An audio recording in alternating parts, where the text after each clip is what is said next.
오늘날 하나님을 믿는 신앙인들을 세 부류로 나눌 수가 있습니다. 첫째 부류는 육에 속한 사람입니다. 고린도전서 2장 14절에 이런 말씀이 있습니다. 같이 한번 읽어보실까요? 시작. 육에 속한 사람은 하나님의 성령의 일들을 받지 아니하나니 이는 그것들이 그에게는 어리석게 보임이요 또 그는 그것들을 알 수도 없나니 그러한 일은 영적으로 분별되기 때문이라. 아멘. 육에 속한 사람은 하나님의 성령의 일들을 받지를 못합니다. 그들에게는 어리석게 보일 수밖에 없고요. 그런 일은 영적으로 분별하는 일이기 때문에 절대로 알 수가 없습니다. 하나님을 믿는 그리스도인이라고 분명히 말씀을 드렸습니다. 첫 번째 부류가 육에 속한 사람입니다. 두 번째는 육신에 속한 사람입니다. 고린도전서 3장 1절에 함께 읽어보실까요? 시작. 형제들아, 내가 신령한 자들을 대함과 같이 너희에게 말할 수 없어서 육신에 속한 자 곧 그리스도 안에서 어린 아이들을 대함과 같이 하노라. 아멘. 3장 3절에 이런 말씀이 있습니다. 같이 읽겠습니다. 시작. 너희는 아직도 육신에 속한 자로다. 너희 가운데 시기와 분쟁이 있으니 어찌 육신에 속하여 사람을 따라 행함이 아니리요. 육신에 속한 자, 예수를 믿는다고 하면서도 아직까지도 육신에 속한 자로다. 그 마음에는 시기와 분쟁이 있게 마련입니다. 육신에 속한 사람은 반신반인에 속한 사람입니다. 반신반이니까 반이겠지요. 성령을 따를 때도 있고 그리고 악한 영을 따를 때도 있습니다. 성령을 따를 때는 굉장히 좋습니다. 신앙이 참 좋은 것처럼 느껴질 때가 많습니다. 그런데 어떨 때는 악한 영이 그의 심령 가운데 들어가면 신앙생활이 엉망이 되어집니다. 반신반인 하는 사람들이 육신에 속한 사람들입니다. 또 한 번 강조를 드리지만 세상 사람들 이야기하는 게 아닙니다. 하나님을 믿는 그리스도인 중에 두 번째 부류가 육신에 속한 자로다. 아직까지도 시기와 분쟁이 있으면 육신에 속한 사람들입니다. 마지막 세 번째로 영에 속한 사람입니다. 성령님을 모시고 사는 사람들, 날마다 성령 충만한 사람들을 의미합니다. 로마서 8장 9절 함께 읽겠습니다. 시작. 만일 너희 속에 하나님의 영이 거하시면 너희가 육신에 있지 아니하고 영에 있나니 누구든지 그리스도의 영이 없으면 그리스도의 사람이 아니라. 그리스도의 사람이 아니라는 거예요. 하나님의 영, 성령이 그의 심령 가운데 없으면은 그리스도의 사람, 하나님을 믿는 사람이 아니라는 거예요. 우리는 세 부류 중에 저와 여러분은 어느 쪽에 가깝게 살아가고 계십니까? 말할 것도 없겠지요. 당연히 영에 속한 사람이 되어야 합니다. 오늘 말씀을 통해서 여러분의 믿음과 신앙을 다시 한번 점검해 볼 수 있는 귀한 시간이 되면 좋겠습니다. 왜 점검을 해야 되겠습니까? 그 이유는 육에 속한 사람, 육신에 속한 사람은 들림을 받지 못하고 버림을 받기 때문에 그렇습니다. 더 쉽게 말씀드리면 천국에 들어갈 수가 없습니다. 그래서 우리의 신앙을 날마다 점검하면서 나가야 되는 이유가 바로 여기에 있습니다. 6월 첫째 주에 드렸던 성령의 내주하심, 성령이 우리의 심령 가운데 계시는가, 그것이 왜 그렇게 중요한지 오늘 말씀과 연결해보면 참 중요하다라고 하는 것을 알게 되어집니다.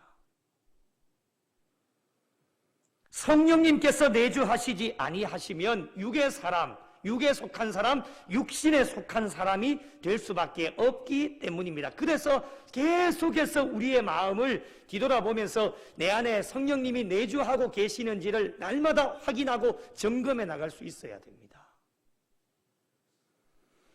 오늘 본문은요, 다윗의 시입니다. 다윗이 누구입니까? 참 많은 것으로 설명을 드릴 수 있겠지만은 인본주의자인 사울 왕을 이어서 다윗은 신본주의자로 이스라엘 왕위에 오른 사람입니다. 완전히 비교가 되어지죠. 사울 왕은 인본주의, 쉽게 말씀드리면 육에 속한 사람이었습니다. 그런데 그를 이어서 신본주의, 하나님 중심의 신앙의 삶을 가지고 있는 다윗이 이스라엘 왕위에 오르게 되어지는데, 신정 왕국의 왕으로서 한 나라를 어떻게 잘 다스릴 수 있을까 필요한 것을 오늘 말씀 가운데 우리에게 주십니다. 우리가, 저와 여러분이 한 나라를 다스리는 왕은 아닙니다. 그런데 베드로전서 2장 9절의 말씀에 이런 말씀이 있습니다. 너희는 택하신 족속이요, 왕같은 제사장들이요, 거룩한 나라요, 그의 소유가 된 백성이니 이는 너희를 어두운 데서 불러내어 그의 기이한 빛에 들어가게 하시니에 아름다운 덕을 선포하게 하려 하심이라. 왕같은 제사장들로 거룩한 나라이며 그의 소유되어진 백성들로 살아가는 저희 모두에게도 꼭 필요한 것이 무엇인지를 오늘 말씀 가운데 우리에게 권면하고 있습니다. 몇 가지를 한번 살펴보겠습니다. 첫 번째는 내가 인자와 정의를 노래하겠나이다 라고 말씀을 합니다. 다윗이 신정국가의 왕으로서 한 나라를 통치해 나갈 때에 어떻게 이 나라를 통치해 나갈 수 있을까라고 하는 결단의 첫 번째가 내가 인자와 정의를 노래하겠다 라고 고백을 합니다. 인자와 정의는 하나님께서 세상을 다스리는 핵심 통치 원리입니다. 굉장히 중요한 것이 되겠죠.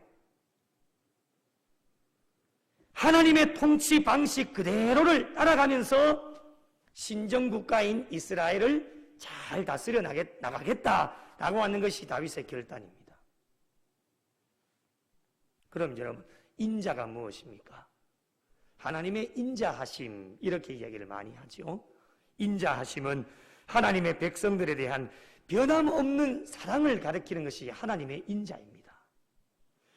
그 사랑하는 마음을 가지고 하나님께서 독생자들 예수 그리스도를 이 땅 가운데 보내어 주실 때도 그 하나님의 인자하신 사랑이 있으셨기 때문에 하나밖에 없는 독생자 아들 예수 그리스도를 우리에게 보내주신 겁니다. 그 사랑의 마음을 가지고 다윗은 백성들을 통치해 나가겠다라고 하는 결단을 하고 있는 겁니다. 그리고 정의를 노래하겠다라는 말은 하나님께서는 정의의 하나님이시지 않습니까? 거룩하신 분이기 때문에 불의한 자들을 반드시 심판하시듯이 백성들을 정의로 잘 다스려 나가겠다라고 하는 이 다윗의 결단을 첫 번째로 고백을 하고 있습니다. 우리 신앙인들 또한 하나님의 백성으로, 하나님을 믿는 신앙인으로 날마다 우리가 결단해야 되는 것은 무엇이냐면 하나님의 인자와 정의를 노래하면서 신앙생활을 해야 됩니다.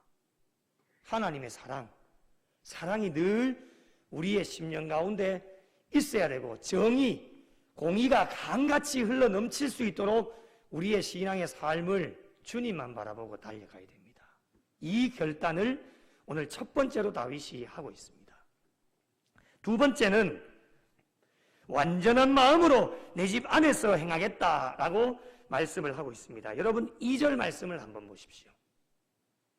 내가 완전한 길을 주목하오리니 주께서 어느 때나 내게 임하시겠나이까. 내가 완전한 마음으로 내 집 안에서 행하겠다라고 결단합니다.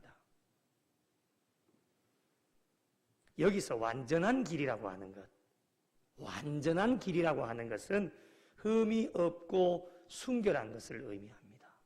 그것을 내가 주목하겠다.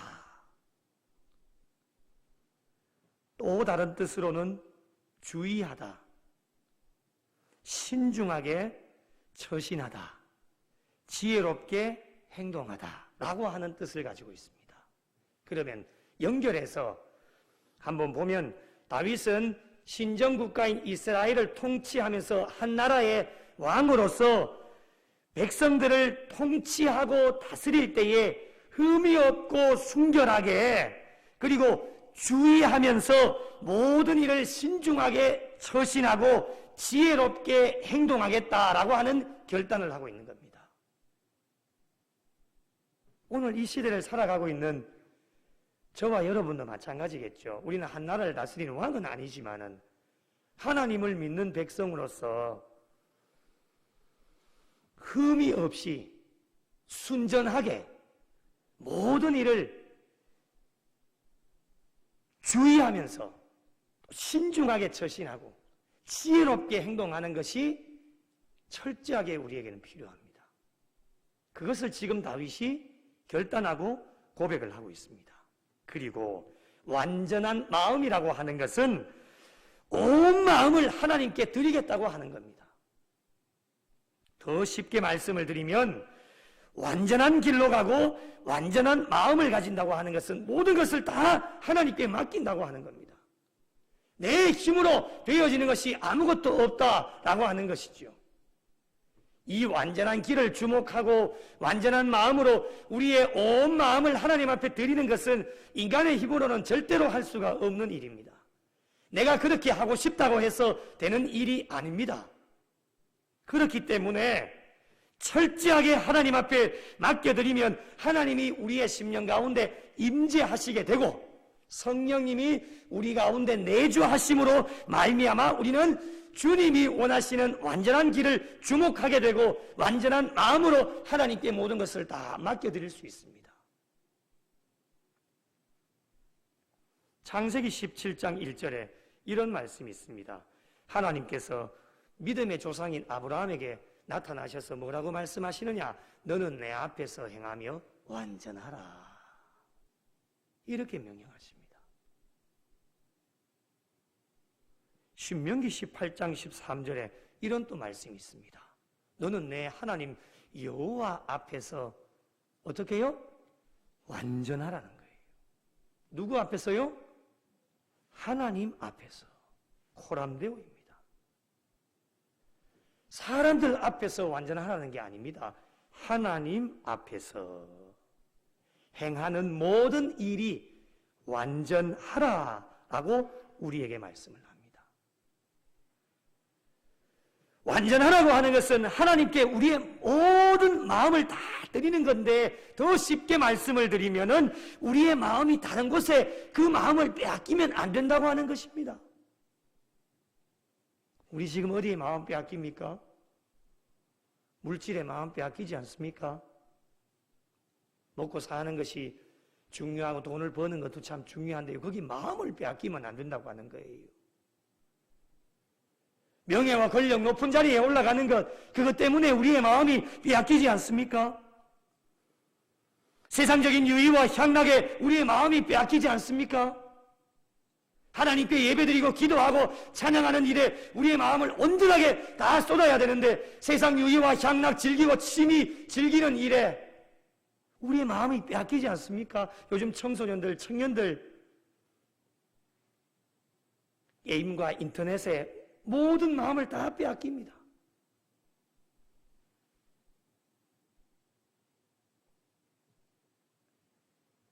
각종 좋지 않는 것에 우리의 마음이 빼앗기면 완전한 마음으로 완전하라 주님이 명령해 주시는데 그 명령대로 살지를 못합니다.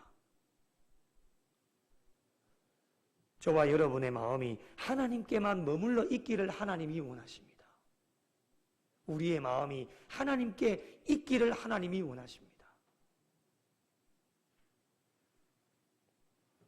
인간이다 보니까 그것이 잘 안 됩니다, 여러분. 세상적인 것 보지 않으면 그래도 좀 나을 수 있는데 여러분 눈 감고 살 수 있습니까? 눈을 감아 보십시오. 얼마나 답답합니까? 차라리 안 보면 좋은데 눈이 뜨여져 있기 때문에 다 보게 되어집니다. 만지지도 않고 내게서 좀 멀리 있으면 그래도 바라보지도 않고 만지지도 않고 그러면 참 좋을 텐데 그렇지 않습니다. 여러분 창세기 3장 6절에 여자가 그 나무를 본즉 먹음직도 하고 보암직도 하고 지혜롭게 할 만큼 탐스럽기도 한 나무인지라. 여자가 그 열매를 따먹고 자기와 함께 있는 남편에게도 주매 그도 먹은지라. 먹음직도 하고 얼마나 탐스럽게 참 이쁘게 생겼는지 보암직도 하고 지혜롭게 할 만큼 탐스럽기도 한 그 선악과. 차라리 안 봤으면 좋았을 텐데 말이죠. 이것이 오늘날 우리의 현실입니다. 눈을 뜨고 있기에 보니까 먹음직도 하고 보암직도 하고 지혜롭게 할 만큼 탐스럽기도 하니 얼마나 많은 유혹이 우리 앞에 있겠습니까? 그러니 우리의 마음을 하나님 앞에 온전하게 쏟아낼 수가 없습니다. 신앙생활을 한다고 하면서도 이리 마음 빼앗기고 저리 마음 빼앗기고 만신창이가 되어져서 우리의 신앙생활이 엉망입니다. 얼마나 많은 유혹이 있는지 인간의 힘으로는 절대로 될 수가 없기 때문에 하나님은 우리 그런 인간의 마음을 알고 계시기 때문에 보혜사 성령님을 너에게 보내주시겠다. 성령님이 함께 하시면, 성령님이 내주하시면 완전한 마음으로 완전한 길을 날마다 주목하면서 달려갈 수가 있습니다. 남은 여생도 이 길을 최선을 다해 달려가는 부족한 종과 우리 모든 성도들이 되시기를 예수님의 이름으로 간절히 축복합니다. 세 번째로, 완전한 길이라고 하는 것은 흠이 없고 순결한 것이라고 말씀을 드렸는데요. 흠이 없고 순결한 삶을 위해서 단호하게 거절해야 되는 것을 오늘 말씀 가운데 몇 가지를 우리에게 말씀을 합니다. 신정국가를 통치해 나갈 다윗에게 굉장히 중요한 것이 되어지겠죠. 그리고 하나님을 믿는 왕같은 제사장으로 살아가는 저와 여러분에게도 남은 여생 신앙생활 가운데 단호하게 거절해야 될 것을 오늘 말씀 가운데 몇 가지를 우리에게 말씀합니다. 3절부터요 차례대로 한번 살펴보도록 하겠습니다. 첫 번째로, 비천한 것을 내 눈앞에 두지 아니하겠다라고 결단합니다. 비천한 것을 내 눈앞에 두지 아니할 것이요. 여기서 비천하다라고 하는 것은 불의한 일을 말합니다. 악한 것 쳐다보지도 않겠다라고 하는 결단입니다. 데살로니가전서 5장 22절에 이런 말씀이 있습니다. 악은 어떤 모양이라도 어떻게 해요? 어떻게 해요? 버리라는 거예요. 모양조차도 버리라는 겁니다. 가까이 하면 할수록 손해가 되어집니다. 우리는 세상 사람들이 아니지요. 하나님을 믿는 그리스도인이기 때문에 불의한 일, 악한 일은 쳐다보지도 말고 악은 모든 모양이라도 버리라고 했기 때문에 가까이 하지 말고 멀리해야 될 것을 말씀합니다. 두 번째로, 배교자들의 행위를 내가 미워하오리니, 배교하는 자들은 누구냐면 우상 숭배자들을 이야기합니다. 우상 숭배자들을 미워하겠다는 것, 멀리하겠다라는 결단입니다. 세 번째로 4절 말씀 보시면 사악한 마음이 내게서 떠날 것이니 악한 일을 내가 알지 아니하리로다. 사악한 마음, 어떤 마음입니까? 비틀리고 왜곡된 마음을 이야기합니다. 하나님을 믿는 그리스도인들 중에 이런 자들이 참 많습니다. 비틀리고 왜곡된 마음이죠. 우리는 어떤 마음을 가지고 살아야 됩니까? 여러분, 천국에 올라가는 그날까지 평생 빌립보서 2장 5절의 말씀을 마음에 각인하고 새기시면서 다니셔야 됩니다. 너희 안에 이 마음을 품으라. 곧 그리스도 예수의 마음이니. 인정하시면 아멘 좀 하십시오. 아멘이십니까? 예수의 마음만 가지면 모든 게 해결됩니다. 저는 신앙생활을 오래 하지는 않았지만요, 신앙생활, 목사도 신앙생활 해보니까 진짜 예수의 마음만 있으면 다 해결되는 것 같아요. 예수의 마음이 없고 내 개인적인 마음이 있고 비틀어지고 왜곡된 마음이 있으면 삐뚤어지는 것 순식간입니다. 그런데 예수의 마음, 여러분 예수의 마음이 어떠한 마음인지 아십니까? 골고다 그 언덕길을 아무런 죄도 없으신데 하나님의 명령으로 십자가를 지고 올라가는 침뱉음과 조롱과 손가락질,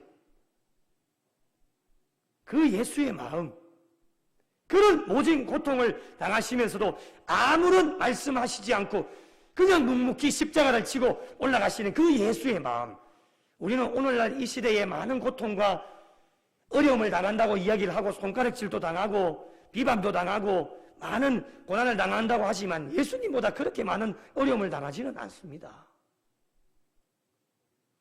예수의 마음을 가진다고 하는 것 참 중요하게 되어지겠지요. 사악한 마음을 가지고 있으니까 하나님께 영광을 돌리지를 못합니다.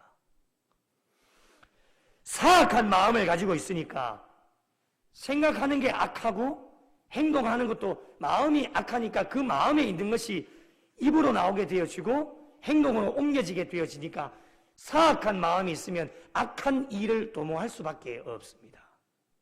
그래서 교회가 무슨 일을 하자고 하면 계속 안 되던 것만 이야기합니다. 악한 일을 도모하는 거예요. 안 되게 하는 거예요. 얼마나 나쁜 마음입니까? 안 되게 하는 거라니까요. 세상에서도 여러분 그렇게 하지 않습니다. 공통의 마음을 가지고 공동체에서 한 마음을 가지고 살아가는 사람들이 어떠한 일을 함께 할 때는 세상 사람들도 합력해서 선을 이루어 가는데 교회는 나의 생각과 잘 맞지 않다고 해서 안 되게 합니다. 잘 되나 두고 봐라. 방해하고 안 되게 합니다. 그런 일들이 비일비재하게 교회 안에서 일어납니다.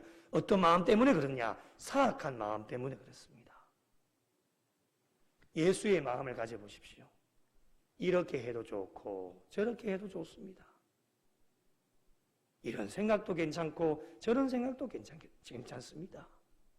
이런 생각을 통해서도 하나님이 역사하시고 저런 생각을 통해서도 하나님이 역사하시는데 이 사람이 하는 게 또 아니고 저 사람도 하는 것이 아닙니다. A라는 사람과 B라는 사람은 도구만 되어질 뿐이지 하나님의 교회에 하나님의 일은 주인 되시는 하나님께서 이루어 가시는 겁니다. 그 원리를 잘 알아야 배려해 줄 줄도 알고 그 생각이 나의 생각과는 좀 맞지 않아도 이해하고 양보하면서 함께 합력해서 선을 이루어 나가는 것이 건강한 교회고 그 교회가 복을 받고 부흥할 수 있습니다. 사악한 마음이 있으면 아무리 합력하려고 해도 선을 이루어 나갈 수가 없습니다. 그 사람은 악한 일을 도모하기 때문입니다. 그래서 이 다윗이 철저하게 단호하게 거절하겠다라고 고백을 하는 겁니다. 우리의 남은 여생 모든 생각과 마음을 선한 마음을 가지고 선한 일을 도모하는 일에 앞장서는 신앙인들이 되어야 합니다. 그 일이 작은 일이든 큰 일이든 어떠한 일이라 할지라도 선하게 하나님이 영광 받으실 수 있도록 이 일을 통해서 하나님이 기뻐하실 수 있도록 함께 합력해서 선을 이루어 나가는 것이 하나님의 바람이십니다. 네 번째로 5절 말씀에 보니까 자기의 이웃을 은근히 헐뜯는 자를 내가 멸할 것이요 눈이 높고 마음이 교만한 자를 내가 용납하지 아니하리로다 말씀합니다. 한 나라의 왕으로서 그 나라를 통치해 나갈 때에 철저하게 경계하고 멀리할 사람들이 누구인지를 말씀해 주고 있는 겁니다. 오늘날 저와 여러분의 신앙의 삶에도 마찬가지겠죠. 하나님을 믿는 거룩한 백성으로 멀리해야 될 자들을 오늘 말씀을 하고 있는데요. 남을 헐뜯는 자 멀리해야 됩니다. 은밀히 험담하기를 좋아하는 자들을 멀리해야 돼요. 한국 사람들 모이면 다른 사람들 이야기하잖아요. 그래서 우스갯소리로 3명 모여 있으면 절대로 가시면 안 됩니다. 가시면은 2사람은 간 사람 이야기합니다. 농담 반 진담 반으로 그렇게 이야기를 합니다. 얼마나 남이 없는데 다른 사람을 헐뜯고 이야기하는 것 좋은지, 그 이야기도 좋은 이야기, 은혜로운 이야기면 얼마나 좋겠습니까? 중상모략하고 있지도 않는 이야기 지어내고 이런 일은 세상에서 일어나는 일인데 여러분, 세상에서도 이런 일이 일어나면 안 됩니다. 그런데 오늘날 한국교회 안에서 비일비재하게 일어나고 있습니다. 교회가 왜 분쟁이 일어나고 왜 싸웁니까? 중상모략하고 납을 헐뜯고 비방하는 일 때문에 그런 겁니다. 다윗이 한 나라의 왕으로서 통치 원리가 무엇이냐? 철저하게 경계하고 멀리하겠다라고 하는 겁니다. 여러분, 이렇게 되어지니까 세상 사람들에게 우리 한국교회 그리스도인들이 존경을 받지 못하고 모범이 못 되어집니다. 불신자들이 예수를 믿어보겠다라고 교회에 들어오면 세상과는 뭔가 좀 달라야 돼요. 교회가 세상과는 좀 다르구나. 이런 것을 경험하고 체험하고 느낄 수가 있어야 되는데 조금 지나보니까 세상과 별반 다를 것이 없는 교회를 발견하고 사람들을 마주대하게 되어지니까 실족해서 교회를 떠나는 안타까운 일들이 오늘 또 일어나고 있다는 거예요. 부총회장 목사님 말씀 전하시는데 그 통계를 제가 정확하게 외우지는 못했는데 우리 교단에 하루에 300명 이상씩 교회를 떠난답니다. 통계가 지금 그렇습니다. 오늘도 300명이 우리 교단을 떠났습니다. 교회를. 하루에 300명입니다. 그 숫자가 어마어마하죠. 300명이면요 중대형 교회 하나가 없어지는 겁니다. 물론 여러 가지 다른 원인들도 있겠지만요, 그 사람들 가운데는 자기의 이웃을 은근히 헐뜯는 세상 사람들과 구별되어지지 못한 거룩한 백성으로서의 삶을 살아가지 못한 저와 여러분의 잘못 때문에 교회를 떠나가는 사람들이 많다는 거예요. 교회를 떠나가서 다른 교회를 다니면 참 좋겠습니다. 이단 교회 아닌 정통 교회로 가시면 좋겠습니다. 그러나 여러분, 실족해서 예수 자체를 버리는 행위가 되어진다면 그 죄를 우리가 하나님 앞에 가서 어찌 여러분 감당을 하시겠습니까?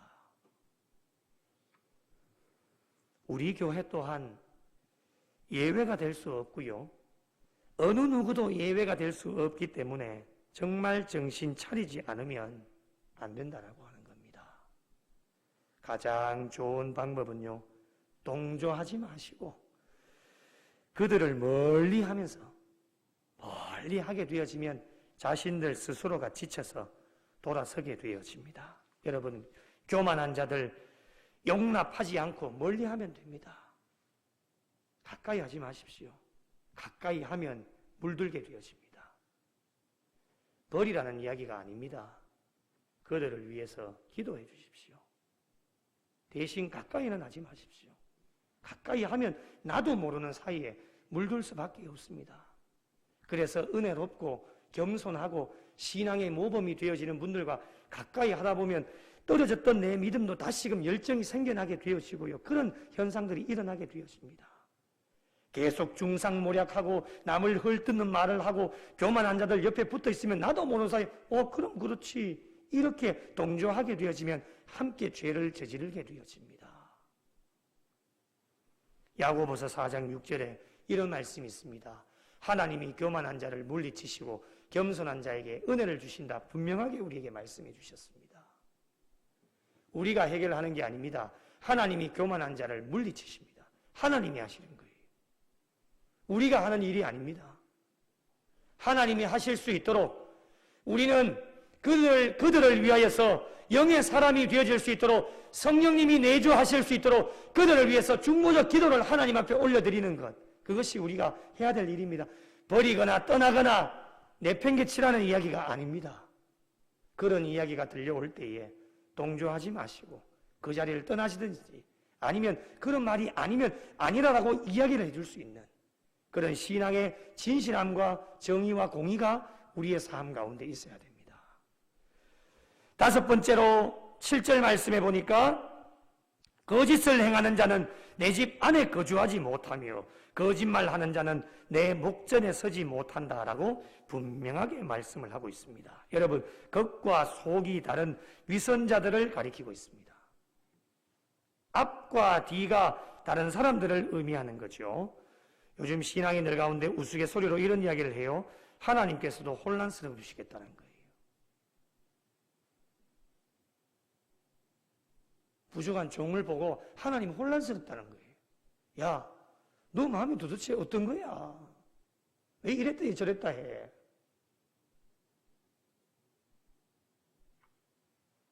무엇이 진실인지를 모른다는 거예요.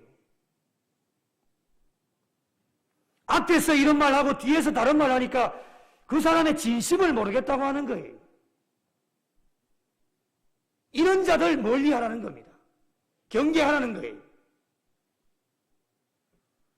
예수 믿는 사람들에게 가장 마지막 보루가 무엇입니까? 진실입니다. 진실이 무너지고 거짓을 행하고 거짓말을 하는 자들은 하나님이 기뻐하시지 않습니다. 이런 자들을 멀리하라고 말씀합니다.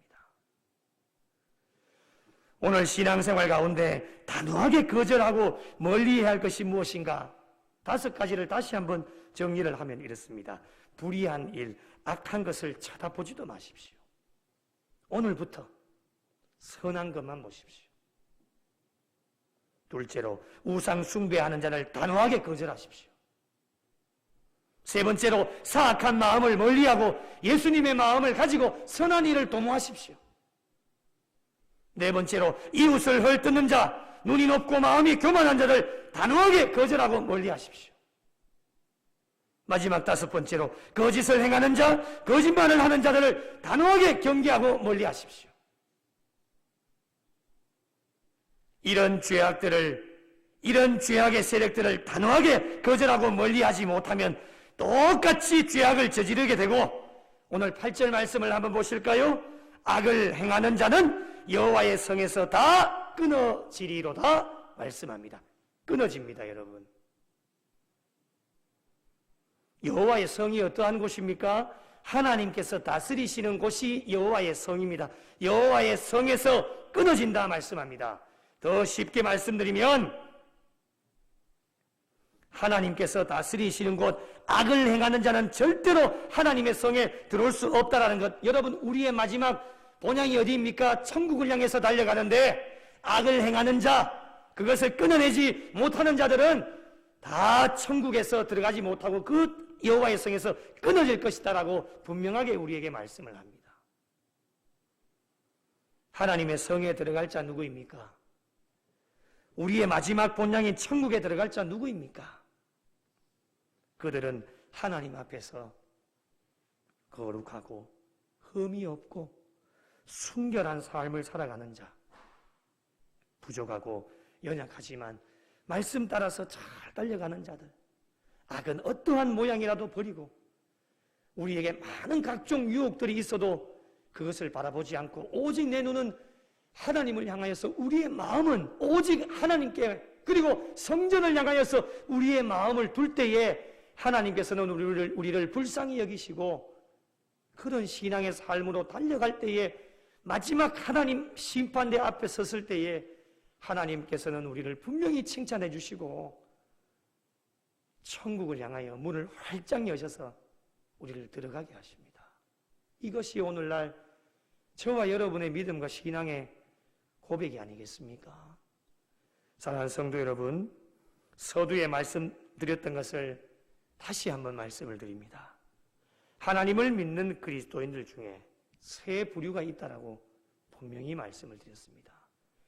우리 교회 안에도 분명히 세 부류가 있습니다. 잘 살펴보십시오. 내가 어떠한 부류에 지금 속하고 있는지. 첫째는 육의 사람입니다. 둘째는 육신의 사람입니다. 셋째는 영의 사람입니다. 이 세 부류 가운데 나는 과연 어떠한 부류에 속하고 있는지 주님이 분명히 말씀하십니다. 육의 사람, 육신의 사람은 천국에 절대로 들어갈 수가 없습니다. 그래서 우리가 부족하고 연약하지만 오늘 나의 신앙과 믿음의 삶이 육에 속하고 육신에 속한 사람이라면 오늘 또 우리의 생명을 연장시켜 주신 이유가 무엇이겠습니까? 철저하게 하나님 앞에 회개하고 다시금 우리의 심령 가운데 성령님을 모셔드려서 성령의 내주하심으로 성령 충만함으로 영의 사람이 되기를 오늘 또 기대하고 바라시는 마음으로 우리의 생명을 연장시켜 주신 것입니다. 영의 사람은 육의 사람, 육신의 사람, 죄악을 멀리하고 예수님의 삶을 본받아 그분의 뒤를 따라가면서 부족하고 연약하지만 예수 그리스도의 마음을 가지고 거룩하고 순결한 삶을 살아가기 위해 오늘 또 몸부림치는 자들이 영에 속한 사람들입니다. 그리고 성령의 내주하심으로 말미암아 성령님과 함께 날마다 동행하는 자들이 영에 속한 사람들입니다.